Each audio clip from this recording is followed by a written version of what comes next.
සාදු සාදු සාදු නමස්කාර වේවා බුදුරුවනට සැමදා බුදු හිමි සරණ යමි. නමස්කාර වේවා දම්රුවනට සැමදා සදහම් සරණ යමි. නමස්කාර වේවා සංඝරුවනට සැමදා මහා සංඝ සරණ යමි. නමස්කාර වේවා තුනුරුවනට සැමදා තිසරණ සරණ යමි. සාදු සාදු සාදු. පළමු කොට ගුරුදේවෝත්තම කල්යාණ මිත්‍ර පරම පූජනීය අපගේ පින්වත් ලොකු ස්වාමීන් වහන්සේට ගෞරවාදර වන්දනාව වේවා. සාදු සාදු සාදු. පූජනීය මහා සංඝරත්නයන් අවසරයි. ශ්‍රද්ධාවන්ත වාසනාවන්ත පින්වතුනි,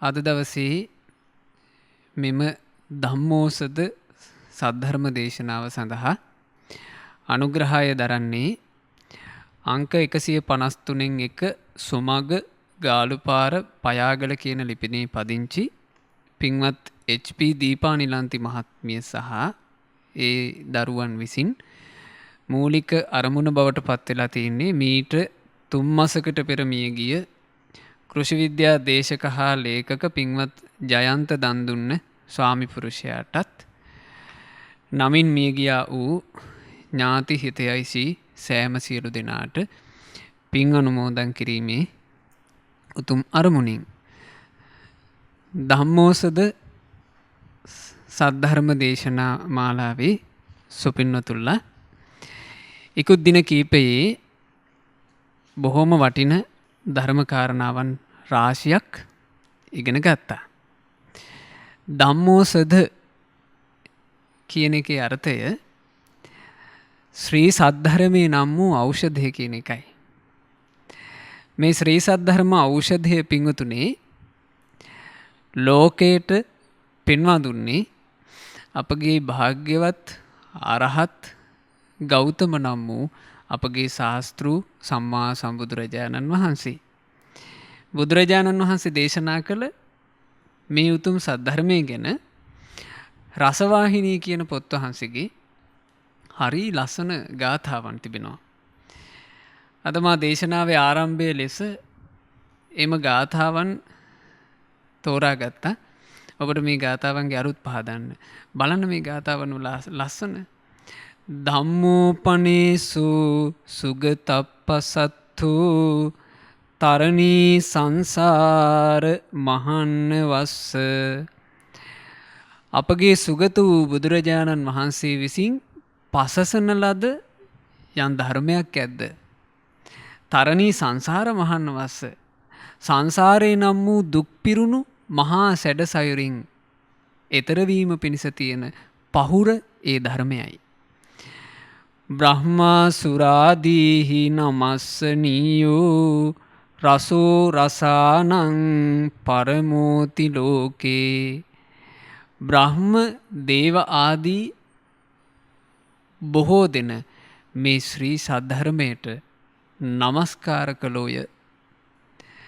මේ ශ්‍රී සද්ධර්මයේ වනාහි තුන් ලොවේම ඇති රසයන් අතර උතුම්ම රසයයි.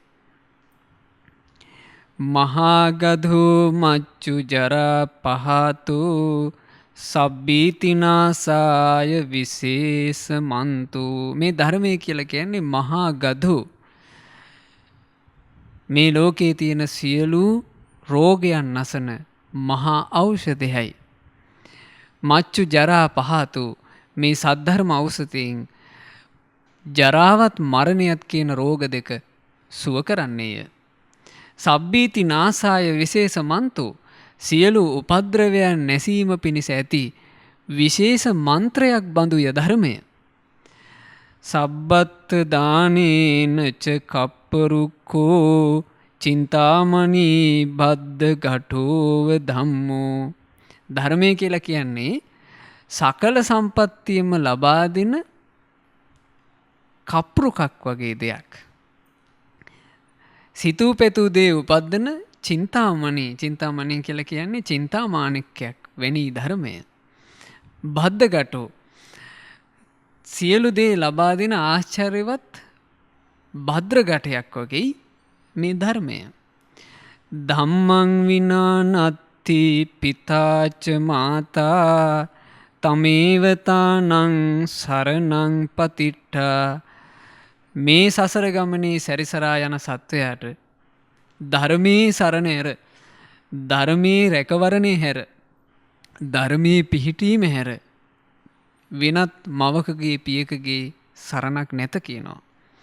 තස්මාහි භෝකිච්ච මඤ්ඤප්පහාය සුනාත ධාරේත චරාත ධම්මේ. ඒ නිසා පින්වත්නි, අන් කටයුතු සියල්ල බැහැරකොට සුනාත ධර්මයේ අසව්, ධාරේත අසන ධර්මයේ දරා ගනිව්, චරාත ධම්මේ මේ ධර්මයේ මැනවින් හැසිරෙව්.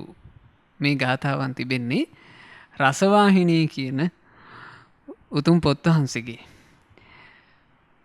එබඳු බුදුරජාණන් වහන්සේ විසින් වදාරන ලද පරම ඖෂධය වූ ශ්‍රී සද්ධර්මය කොයිතරම් ආශ්චර්යයිද කියලා තේරුම් ගැනීම පිණිස ඔබට අපගේ පින්වත් ස්වාමීන් වහන්සේ ධම්මෝසද සදහම් වැඩසටහනේ ඉක්ුත් වැඩසටහන් වල කරන ලද දේශනාවන් ඔබට උපකාරී වෙන්න ඇති. ශ්‍රී සද්ධර්ම ඖෂධය ගැන, ධර්මය ගැන බොහෝ සිත් පහදවා ගන්නටත්, සද්ධර්මයේ ආශ්චර්යවත් කරුණු බොහෝමයක් ඉගෙන ගන්නටත් අපට උපකාරී වෙන ඊටාම වටිනා සද්ධර්ම ග්‍රන්ථයක් පින්වතුනේ නෙත්තිප්පකරණය. මේ නෙත්තිප්පකරණය කියන ග්‍රන්ථය ගැන ඔබ යම් පමණක් මූලික හැඳින්වීමක් මේ වැඩසටහන් මාලාවේදීම ශ්‍රවණය කරන්නට ඇති. නෙත්තිප්පකරණය කියන මේ සාර ග්‍රන්ථය මෑත කාලයේ සාමාන්‍ය ජනයා ඒ නම පවා ඇහුවේ අපේ ගුරුදේවෝත්තම පරම පූජනීය පින්වත් ලොකු ස්වාමීන් වහන්සේ නිසා. ලොකු ස්වාමීන් වහන්සේ මේ පොත් වහන්සේව පරිවර්තනය කළා නුවණැතියන් ශ්‍රී සද්ධර්මයට පමුණුවන අසිරිමත් පොත් වහන්සේ කියන නමින්. මේ පොත් වහන්සේගේ මෙන්න මෙහෙම සටහනක් ලොකු ස්වාමීන් වහන්සේ තබලා තිනවා. සසර බිය දකිනා නුවණැති ගිහි පැවිදි උතුමන්ටයි මේ පොත කියලා. එතකොට සසර බිය දකින කෙනෙකුට සද්ධර්මයට පැමිණීම පිණිස මේ ධර්මයේ, මේ දහම් ග්‍රන්ථය උපකාරී වෙනවා. මේ දහම් ග්‍රන්ථයේ පින්වතුනි නෙත්තිප්පකරණය කියලා සංග්‍රහ වුණේ. නෙත්තිප්පකරණය කරන ලද්දේ අපගේ මහා කච්චාන මහරහතන් වහන්සේ කියලයි ශාසන ඉතිහාසයේ පිළිගැනීම තියෙන්නේ. ඉතින් මේ සද්ධර්ම ග්‍රන්ථය කියවනකොට බොහෝ තැන්වල මහා කච්චාන මහරහතන් වහන්සේ ගැන කියවෙන නිසා අපට නිෂ්ඨාවකට පැමිණෙන්න පුළුවන් මේ පොත් වහන්සේගේ අඩංගු ධර්මකාරණා මේ විදිහට විස්තර කරන ලද්දේ ඒ මහානුභාව සම්පන්න මහා කච්චාන මහරහතන් වහන්සේ විසින්මයි කියලා. නෙත්තිප්පකරණය කියන එකේ අර්ථය, මේ නෙත්තිප්පකරණේ අට කතාව අර්ථ විවරණය කරන ලද්දේ පින්වතුනි සාමාන්‍යයෙන් අර්ථ විවරණ අටුවා කතා ලියපු ස්වාමින් වහන්සේලා ආචාර්යයන් වහන්සේලා විශේෂයෙන් 5 නමක් වැඩ ඉන්නවා. අපි කවුරුත් දන්නවා බුද්ධඝෝෂ ආචාර්යයන් වහන්සේ බොහෝ අටුවා කතා සංග්‍රහ කළා. ඒ වගේ මේ කාලේ සමකාලීනව ඉඳලා තියෙනවා බුද්ධ දත්ත ආචාර්යයන් වහන්සේ. ඊළඟට ඒ කාලෙම ඉඳලා තියෙනවා මහවිහාර වාසී උපසේන කියලා ස්ථවිරයන් වහන්සේ නමක්. මහානාම ස්ථවිරයන් වහන්සේ විසිනුත් අටුවා කතා සංග්‍රහ කළා. නෙත්තිප්පකරණය ඇතුළු අටුවා කතා කීපයක් නෙත්තිප්පකරණයට අටුවාව ඇතුළු අටුවා කතා කීපයක් සංග්‍රහ කළා. බදිර තීර්ථ විහාරවාසී අටුවාචාර්ය ධම්මපාල මාහිමිපාණන් වහන්සේ. ධම්මපාල මාහිමිපාණන් වහන්සේ මේ නෙත්තිප්පකරණය කියන වචනයට හරි ලස්සන අර්ථයක් දෙනවා. නෙත්ති කියලා කියන්නේ ඇයි? සද්ධම්ම නයනට්ඨේන නෙත්ති. ශ්‍රී සද්ධර්මයේ කරා පමුණුවන්නේය යන අදහසින් මේට නෙත්ති කියා කියයි. පින්වතුනි නෙත්ති කියලා කියනවා තෘෂ්ණාවටත්. තෘෂ්ණාවට ඇයි නෙත්ති කියලා කියන්නේ? තෘෂ්ණාව තමයි සත්‍යව සසරට පමුණුවන්නේ.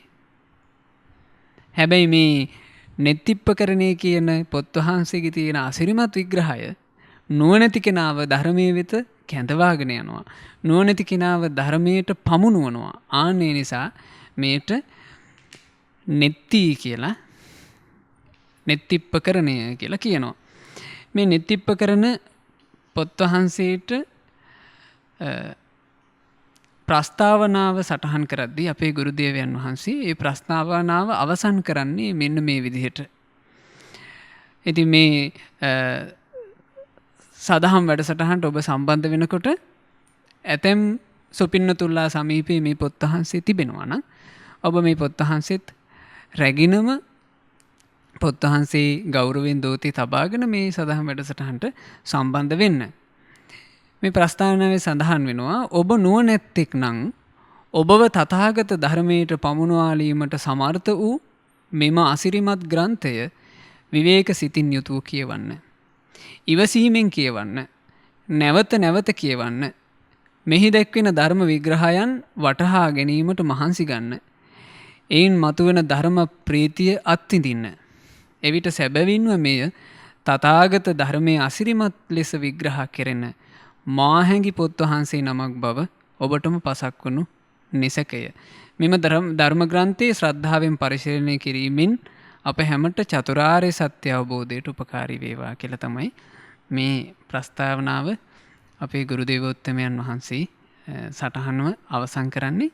ඒ නිසා පින්වතුනි මේ අසිරිමත් පොත් වහන්සේ ගෞරවයෙන් කියවීම පිණිස අපි මේ ධම්මෝසද සදහම් වැඩසටහනේ ඔබට කරන පැහැදිලි කිරීම ඔබට උපකාරී වේවි. ශ්‍රී සද්ධර්මය කියලා කියන්නේ පින්වතුනි අපගේ සම්මා සම්බුදුරජාණන් වහන්සේ විසින් මහත් වූ අනුකම්පාවෙන් මහත් වූ කරුණාවෙන් සංසාර සැඩසයුරට වැටිච්ච සත්වයාව සසරින් එතර කරවීම පිණිස දේශනා කරන ලද දෙයක්. ඒ අපේ බුදුරජාණන් වහන්සේ 45 වසරක් පුරාවට දේශනා කරන ලද මේ උතුම් සද්ධර්මය ඔබ අහලා තියෙනවා මේ විදිහට. බුදුරජාණන් වහන්සේ දේශනා කරන ලද ධර්මයේ ආදී කල්යාණං මුලත් ඊතා සුන්දරය. මජ්ජේ කල්යාණං මැදත් ඊතා සුන්දරය. පරියෝසాన කල්යාණං අගත් ඊතා සුන්දරය. සාත්තං අර්ථවත්ය. සව්‍යංජනං පැහැදිලි ප්‍රකාශන ක්‍රමයක් ඇත්තේය. කේවල පරිපුන්නම් පරිසුද්ධම් බ්‍රහ්මචරියම් පකාසේත. මුළුමනින්ම පිරිපුන් පිරිසුදු බඹසර ජීවිතය දේශනා කරයි. එතකොට බුදුරජාණන් වහන්සේගේ ධර්මයේ බුදුරජාණන් වහන්සේ වදාරන ධර්මයේ මූලික කොටස් දෙකක් තියෙනවා. බුදුරජාණන් වහන්සේගේ ධර්මයේ පැහැදිලි ව්‍යංජන සහිතයි අර්ථ සහිතයි. හැබැයි මේ අර්ථයත් ව්‍යංජනයත් කියන දෙකම උපයෝගී කරගෙන භාග්‍යතුන් වහන්සේ වදාළේ මුළුමනින්ම පිරිපුන් පිරිසුදු නිවන් මඟ ගැනයි. බුදුරජාණන් වහන්සේ 45 වසරක් පුරාවට වදාළ ධර්මයට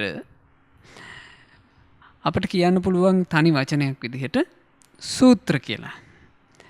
තර මේ සූත්‍රය කියලා මේ සංග්‍රහ වෙන්නේ අත්තානං සූචනතෝ අර්ථය කියලා දෙන නිසා. සුවුත්තතෝ අර්ථය මැනවින් පවසන නිසා. සවනකෝත බුදුරජාණන් වහන්සේ ධර්ම දේශනාව තුළ අර්ථය බිහි කරවන නිසා. සුදනතෝ අර්ථ වගුරුවන නිසා. සුත්තානා අර්ථය ආරක්ෂා කරන නිසා බුදුරජාණන් වහන්සේ දේශනා කරපු ධර්මයට සූත්‍ර කියලා කියනවා. එතකොට මේ බුදුරජාණන් වහන්සේ වදාළ උතුම් ශ්‍රී සද්ධර්මය ඒ සූත්‍ර දේශනාව ඇසුරු කරගෙන සූත්‍ර දේශනාව තුළින් නවාංග ශාස්තෘ ශාසනය හොයන ක්‍රමය තමයි නෙත්තිප්පකරණය තුළ මුළුමනින්ම කියා දෙන්නේ. සූත්‍ර දේශනාවක් ඉගෙන ගනිද්දී සූත්‍ර දේශනාවක් ශ්‍රවණය කරද්දී සූත්‍ර දේශනාවක් කියවද්දී ඒ දේශනාව තුළින් නවාංග ශාස්තෘ ශාසනය නවාංග ශාස්තෘ ශාසනය කියලා කිව්වේ බුදුරජාණන් වහන්සේ දේශනා කළපු අනුශාසනාවට අපි කියනවා ශාස්තෘ ශාසනය. ඒ ශාස්තෘ ශාසනය අංග 9කින් යුක්තයි. පළවෙනි එක තමයි සුත්ත. බුදුරජාණන් වහන්සේ දේශනා කරපු සියලු ධර්මයට අපි කියනවා සූත්‍ර. ඊළඟට ගෙය්‍ය. ගෙය්‍ය කියලා කියන්නේ දේශනාවත් ඒ දේශනාවෙන් විස්තර කළ දෙය ගාථාවෙන් පැවසීමත් කියන දෙකම අන්තර්ගත සූත්‍ර.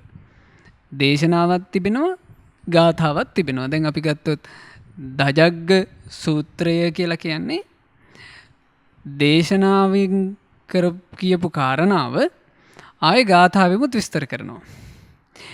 ඊළඟට අපි ගත්තොත් පින්වතුන්ලා නිරතුරුව අහලා තියෙනවා ලෝක අවබෝධ සූත්‍රය. බුදුරජාණන් වහන්සේ විස්තර වශයෙන් දේශනා කරලා ඊට පස්සේ ආයේ ගාථාව අදාරනවා. අන්න ඒවට කියනවා ගෙය්‍ය.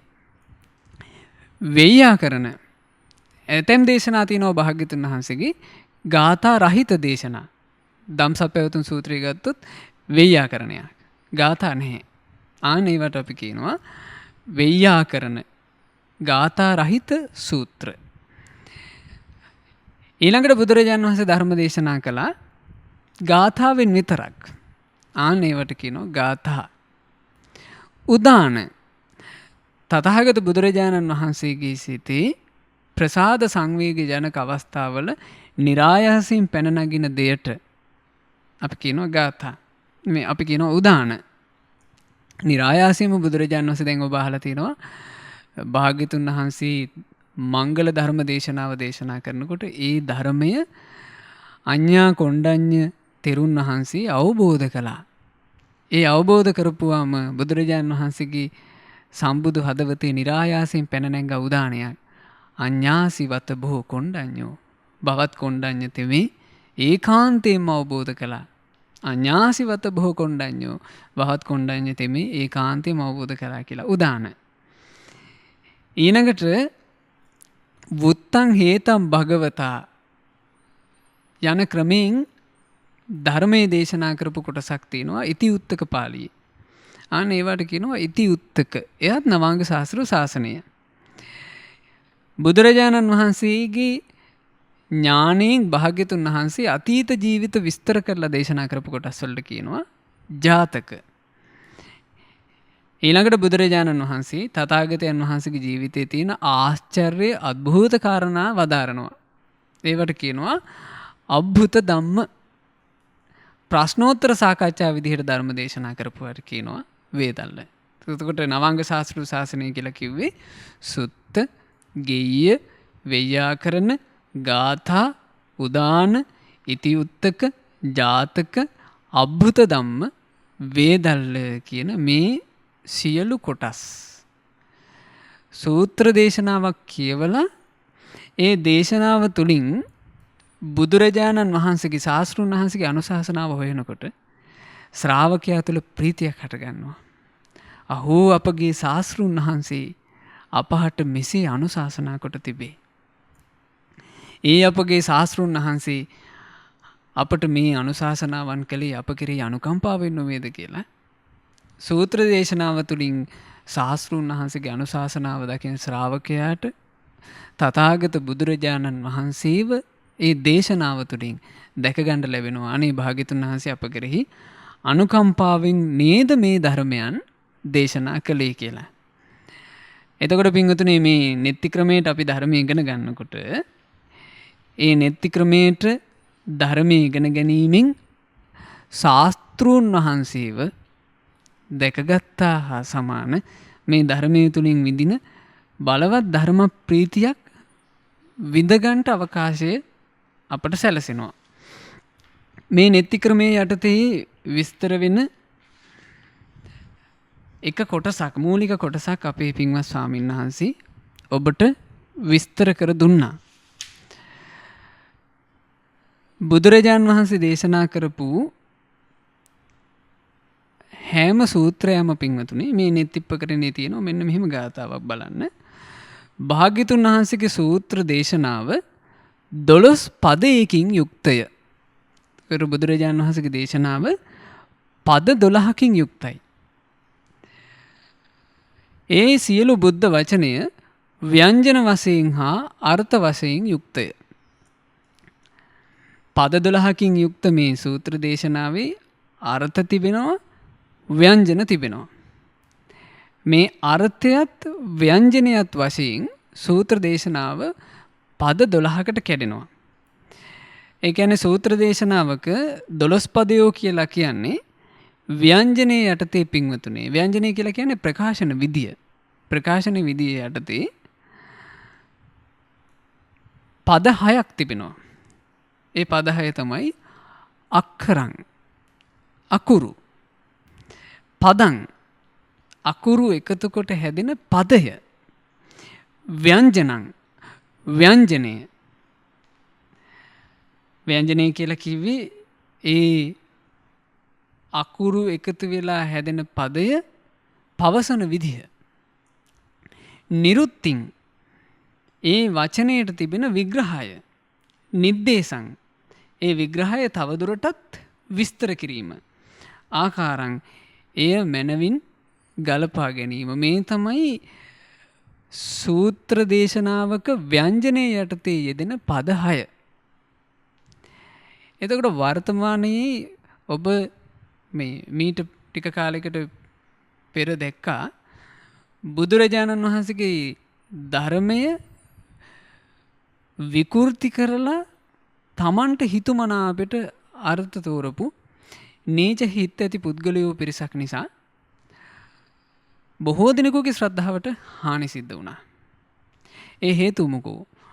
ඒ අය බුදුරජාණන් වහන්සේ දේශනා කරපු සූත්‍රය කියවලා ඒ සූත්‍රය ඉගෙනගෙන ඒ සූත්‍රය තුළ අකුරු, පද, ව්‍යංජන, ඒ අර්ථ විග්‍රහ හරියට අරගන්ට දක්ෂ වුණේ නැහැ. අර්ථය යටතේත් පද 6ක් විස්තර වෙනවා. දේශනාවක අර්ථය යටතේ විස්තර වෙන පද 6 තමයි සංකාසන, සැකෙවින් දැක්වීමක් තිබෙනවා. පකාසන, ප්‍රකාශ කිරීමක් තිබෙනවා. විවරණ, විස්තර කිරීමක් තිබෙනවා. විභජන, විස්තර කරපු දේ බෙදා දැක්වීමක් තියෙනවා. දැන් බුදුරජාන් වහන්සේගේ ධර්මයේ පුරාවටම තිබෙන ක්‍රමයක් විභජනය, බෙදා දැක්වීම. තථාගත බුදුරජාන් වහන්සේ කියන්නේ විභජ්‍යවාදී, බෙද බෙදා කරුණු දැක්වීමෙන් යුක්තයි. උත්තානීකම්ම, ඒ අර්ථය ඉස්මතු කරවනවා. පඤ්ඤන්ති, ඉස්මතු කරන ලද අර්ථය මනවින් පනවනවා. මෙන්න මේ තමයි සූත්‍ර දේශනාවක් තුල තිබෙන 12 පද. අපි දේශනාවක් කියවන්න ගන්නකොට ඒ හැම දේශනාවකම අර්ථ ව්‍යංජන වශයෙන් මේ පද 12 අන්තර්ගත වෙනවා. ඒ 12 පදයෙන් යුක්ත සූත්‍ර දේශනාවේ අර්ථය වශයෙන්ුත් දැනගන්න ඕන කියනවා. ව්‍යංජනයේ වශයෙන්ුත් දැනගන්න ඕන කියනවා. දැන් අර්ථය පටල ගත්තත් අරුබුදේ, ව්‍යංජනයේ පටල ගත්තත් අරුබුදේ. ඒ නිසා දේශනාවක් ඉගෙන ගන්නකොට දේශනාවේ අර්ථය ලෙස දැනගන්න ඕන. ව්‍යංජනයේ ලෙස දැනගන්න ඕන. එසේ දැනගැනීමෙන් තමයි දේශනාව තුළින් ශාස්තෘන් වහන්සේගේ අනුශාසනාව පැහැදිලිව කෙනෙකුට ඉගෙන ගන්නට අවකාශය ලැබෙන්නේ. මේ සූත්‍ර දේශනා හැම එකකම පින්වතුනේ දේශනාව ඉගෙන ගන්න කෙනාට දේශනාව පැහැදිලි කරගන්න ආකාරය මහා කච්චාන මහරහතන් වහන්සේ නෙත්තිප්පකරණේ සංග්‍රහ වාරයේදී මෙන්න මෙහෙම සඳහන් කරනවා. මේ ධර්ම විග්‍රහය තුලින් ධර්මයේ වෙත රැගෙන යාම් හෙවත් හාරයන් 16ක්. එතකොට මේ නෙත්තිප්පකරණේ තුල දේශනාවක් ඉගෙන ගැනීමේදී ඒ දේශනාව තුළින් ධර්මයට රැගෙන යන්නට ක්‍රම 16ක්, හාරයන් 16ක් අපිට කියලා දෙනවා. ඒ හාර 16 පින්වතුන් ඉගෙන ගන්න නැති නම් වශයෙන් දේශනාහාර, විචයහාර, යුක්තිහාර වශයෙන් පින්වතුන් සමීපේ පොත් වහන්සේ තිබෙනවා නම් උද්දේශ වාරයේ මේ සියලු විස්තර කිරීම සඳහන් වෙනවා. දේශනාහාර කියනවා දේශනා කිරීමට. ඒ දේශනාව විමසන එකට කියනවා විචයහාරය. කරුණු ගලපා බැලීම යුක්තිහාරය. දේශනාවල ආසන්න කාරණා සෙවීම පදට්ඨානහාරය. ඉතින් මේ කරුණු සම්බන්ධයෙන් ඔබ මේ නොදන්නවා කියලා බය වෙන්න කාරණාවක් නැහැ. මොකද මේ ඉගෙන ගනිද්දී අපිට ඉස්සරහට මේව පැහැදිලි කරගන්න පුළුවන්. පස්වෙනි එක තමයි ලක්ෂණ බැලීම හෙවත් ලක්ෂණහාරය. දේශනාව සිව්වවුරකින් බෙදා පැහැදිලි කර ගැනීම හෙවත් චතුබ්බ්‍යූහහාරය. කුසල අකුසල් පිළිබඳව නැවත හැරී විමසීම හෙවත් ආවට්ටහාරය. කරුණු විග්‍රහ කොට දැක්වීම හෙවත් විභත්තිහාරය. කුසල් අකුසල් වලට ප්‍රතිවිරුද්ධ දේ සෙවීම හෙවත් පරිවර්තනහාරය. සමාන අරුත් ඇති වචන දැක්වීම හෙවත් වේවචනහාරය. පැනවීම විග්‍රහ කිරීම හෙවත් පඤ්ඤත්තිහාරය. අර්ථය අවබෝධ කර ගැනීමට බැස ගැනීම හෙවත් ඕතරණහාරය. අර්ථ පිරිසුදු කර ගැනීම හෙවත් සෝදනහාරය. සූත්‍රයන්ගේ අරුත් දරා ගැනීම හෙවත් අදිඨානහාරය. කුසල් අකුසල් වලට අනුබල දෙන කරුණු සෙවීම හෙවත් පරික්කාරහාරය. ධර්මයන්ගේ අරුත් උඩට මතු කිරීම හෙවත් සමාරෝපණහාරය. එතකොට මේ හාර 16 අපිට මේ නෙත්තිප්පකරණේ යටතේ ඉගෙන ගන්න ලැබෙනවා. ඒ වගේම පින්වතුනේ මේ හාර 16 යුක්ත කොට න්‍යාය 5කින් තමයි ධර්මයේ සූත්‍ර දේශනාව පැහැදිලි කරගන්න තියෙන්නේ. ඒ න්‍යාය 5 ගැනත් ඔබට විස්තර වශයෙන් නෙත්තිප්පකරණේ යටතේ ඉගෙන ගන්න ලැබෙනවා. සූත්‍ර දේශනාවක් ඉගෙන ගනිද්දී ඒ දේශනාව පැහැදිලි කරගන්නට මේ නෙත්තිප්පකරණ පොත් වහන්සේගේ පෙන්වන ක්‍රමය තමයි මේ හාර 16 තහ න්‍යාය 5. මෙසේ දේශනාව පැහැදිලි කර ගැනීම පිණිස සූත්‍ර දේශනාව වටහා ගන්නට, ඒ කියන්නේ ව්‍යංජනේ වටහා ගන්නට හාර 16 ගැනත් ව්‍යංජන විමසීමත් උදව් වෙනවා. අර්ථ වටහා ගන්නට න්‍යාය ක්‍රමය උදව් වෙනවා. මෙසේ යම් සූත්‍ර දේශනාවක් කියවා ඒ දේශනාවෙන් මතුවෙන අර්ථයත් දේශනාවත් යන දෙකම හොඳින් දැනගන්න ඕන.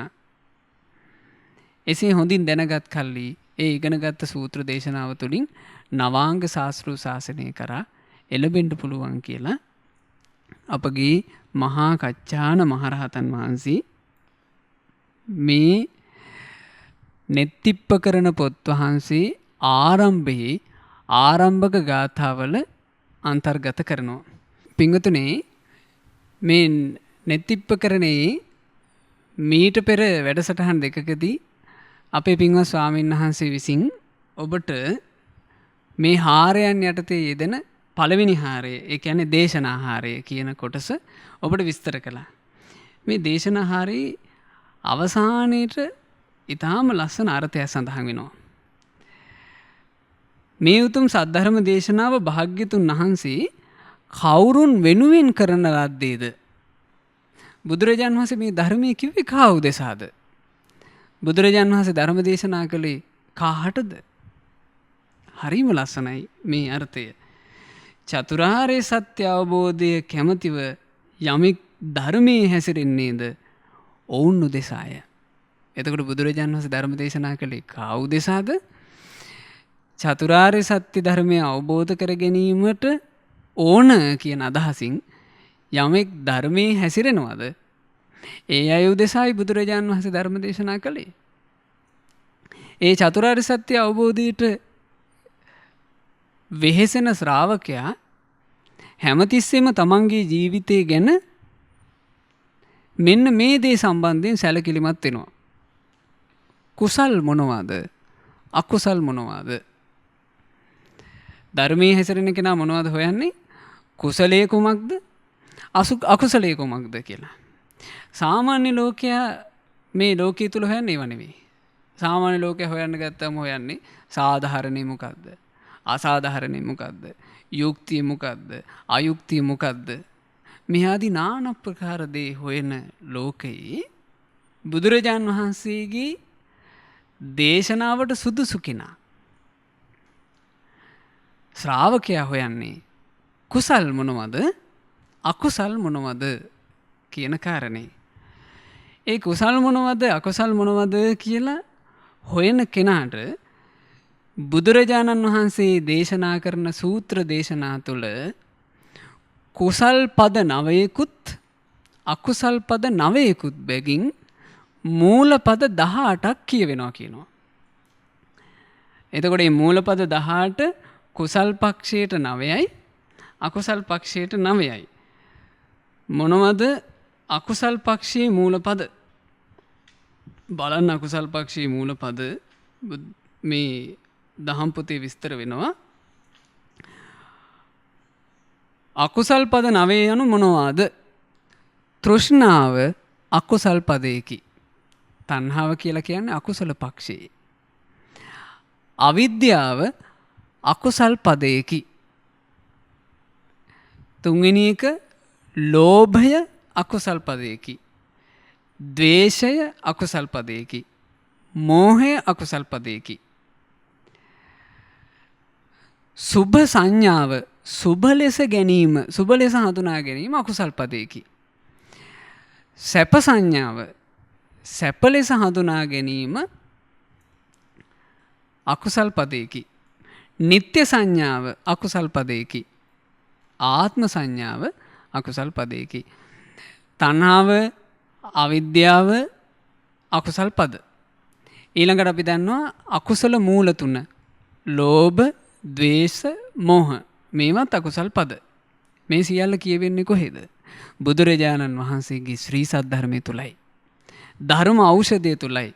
වෙන කිසිම තැනක පින්වතුනි මේ කුසල අකුසල කතාව කියවෙන්නේ.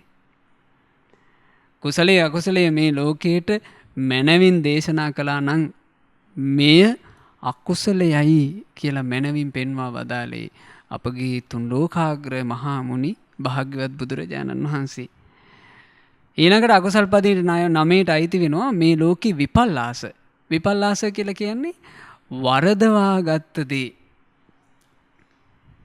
වැරදිච්ච දේ නිසා මිනිසයා පටලැවිලා. දැන් මේ පටලැවිල්ල ගැන බුදුරජාණන් වහන්සේ ඒ කාලේ දේශනා කළානේ. ඔබ අහලා ඇති සුප්පාවාසාවට සීවලී කුමාරයා උපන්න සිදුවීම. සුප්පාවාසාව ගැබ් ගත්තා. ගැබ් ගත්තාම සාමාන්‍යයෙන් කුසට ආපු දරු පැටියා 9 මාසයක් 10 මාසයක් ඇතුළත ඉපදෙනවා. සුප්පාවාසාට වුණේ හාත්පස වෙනස් එකක්. මේ ගැබ මෝරනවා. ඒ ගැබ මෝරද්දී දසමාසයක් බලාගෙන හිටිය දරුව බිහිවෙන්නේ නැහැ. අවුරුද්දක් බලන් හිටිය බිහිවෙන්නේ නැහැ. අවුරුදු 2ක් 3ක් 4ක් 5ක් බලන් හිටිය බිහිවෙන්නේ නැහැ. 7 අවුරුද්දක් ගියා පින්වතුනේ. දරු ගැබ මෝරනවා බිහිවෙන්නේ නැහැ. තව මාස 7ක් ගත වුණා දරු ගැබ බිහිවෙන්නේ නැහැ. ඉතින් මම හිතන්නේ මේ ඉතිහාසයේ මෙච්චර කලක් අම්මා කෙනෙක් දරුවෙක් කුස දරාගෙන හිටියා කියලා වෙන තැනක නැතුව ඇති. මේ පමණ කාලයක් දරු ගැබ කුසේ දරාගෙන සුප්පාවාසා වාසය කළා. කොයිතරම් වේදනාවක් විඳින්නේ නැද්ද? ඒ වේදනාව වෙනකොට සුප්පාවාසාව බුදුගුණ, දහම්ගුණ, සංඝගුණ සිහි කර කර කියනවා මේ තමන්ගේ හිත සංසිඳුව ගත්තේ. කොහොමද බුදුගුණ සිහි කළේ? ඔන්න අද කාලේ ඔබටත් හොඳයි. බුදුගුණ සිහි කළා කියනවා මේ දරු ගැබේ වේදනාව වෙනකොට අනේ අපගේ භාග්‍යතුන් වහන්සේ උතුම් ධර්මය අවබෝධ කළ නිසා බුදුරජාණන් වහන්සේ මේ විඳවන දුක් වලින් නිදහස් වුණා නේද කියලා බුදුරජාණන් වහන්සේ සිහි කළා. අනේ මේ දුක්ගිනි හැම එකකින්ම නිදහස් වෙන්න නේද බුදුරජාණන් වහන්සේ ධර්මයේ දේශනා කළේ කියලා ධර්මයේ සිහි කළා. මේ දුක්ගිනි වලින් විඳවන ලෝකෙන් නිදහස් වෙන්න නේද ශ්‍රාවක සංගරුවන පිළිවෙත් පුරන්නේ කියලා සංඝ රත්නයේ සිහි කළා. එහෙම තමයි කියන සුප්පාවාසා හිත සංසිඳුගෙන හිටියේ. අවසානයේ සුප්පාවාසාව මේ බුදුරජාණන් වහන්සේගේ සිත් පැතීම නිසා සීවලී කුමාරයාව අවුරුදු 7කුත් මාස 7කුත් දවස් 7ක් කුසේ දරන් ඉඳලා බිහි කළා.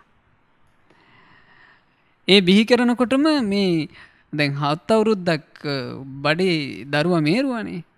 ඒ නිසා පින්වතුනේ උපන් හැටියේ මේ දරුවා ඇවිදිනවා. දරුවා බිහි වෙච්ච එකේ සතුටට සුප්පාවාසා බුද්ධ ප්‍රමුඛ මහා සංගරුවනට 7 දවසක් දන් දෙන්න තීරණය කළා. දැන් දානේ වළඳන්න වැඩම කළා. භාග්‍යතුන් වහන්සේත් අපගේ මහානුභාව සම්පන්න සාරිපුත්ත මහරහතන් වහන්සේත් ඇතුළු මහා සංගරුවන. සාරිපුත්ත මහරහතන් වහන්සේ දානේ වළඳනකොට මේ අවුරුදු 7 දරු පැටියා සීවලි කුමාරයා සාරිපුත්ත මහරහතන් වහන්සේ ළඟට මේ ඇවිල්ලා හිටගත්තා. සාරිපුත්ත මහරහතන් වහන්සේ මේ 7 අවුරුදු දරු පැටියට ආදරෙන් කිව්වා පුතේ කොහොමද ඔයා සතුටින් ඉන්නවද කියලා ඇහුවා. ඒ අහනකොට මේ දරු පැටියා කියනවා අනේ ස්වාමීනි මොන සතුටක්ද? අනේ ස්වාමීනි මොන සැනසෙල්ලක්ද මම මේ අවුරුදු 7ක් තිස්සේ ලේ කලයක් ඇතුළේ හිටියේ කිව්වා. මේ කතාබහ මොකක්ද කියලා සුප්පාවාසා දන්නේ. සුප්පාවාසාවට පේනවා ඈතින් තමන්ගේ කුසින් උපන්න පුතා ධර්මසේනාධිපතින් වහන්සේත් එක්ක කතා කරනවා. අම්මා කෙනෙක් විදිහට කොච්චර සතුටක්ද? ඒ අම්මට විශාල සතුටක් උපන්නා.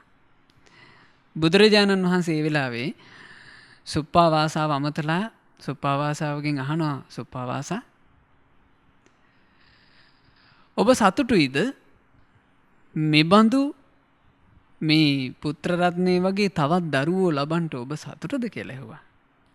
එතකොට සුප්පාවාසා කියනවා අනේ ස්වාමීනි භාග්‍යතුන් වහන්සේ මේ වගේ දරුවෝ එක්කෙනෙක් නෙවෙයි තව දරුවෝ 7 දෙනෙක් ඉන්නවා නම් මට කොච්චර හොඳද?